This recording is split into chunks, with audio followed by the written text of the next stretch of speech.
Si è svolto stamani presso l'Istituto Sciascia di Agrigento, su iniziativa di Confimprese Euromed, soggetto attuatore, il workshop seminario di presentazione del progetto IE Startup, formazione per l'avvio d'impresa, finanziato nell'ambito di Garanzia Giovani, rivolto ai disoccupati.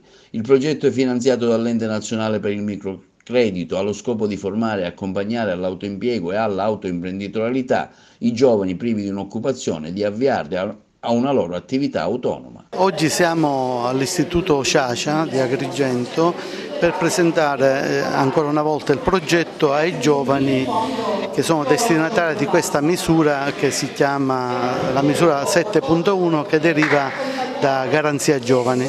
È una misura destinata ai giovani che non studiano, non lavorano, che hanno una buona idea e vogliono trasformarla in un progetto di impresa e successivamente accedere a un finanziamento da 5.000 a 50.000 euro, che è senza interessi e senza garanzie. È una vera opportunità per i giovani che hanno intenzione di mettersi in gioco e quindi di partecipare attivamente alla vita e quindi alle politiche del lavoro e diventare protagonisti. E non è un caso che la misura si chiama self-employment, perché è una misura destinata all'autoimprenditorialità. È previsto anche la possibilità per i professionisti di creare una società, un'associazione che possa accedere al finanziamento e mettere su un centro di servizi, uno studio professionale. Tutte le attività, commerciali, imprenditoriali sono previste, tranne l'agricoltura diretta, ma è prevista la trasformazione dei prodotti del suolo.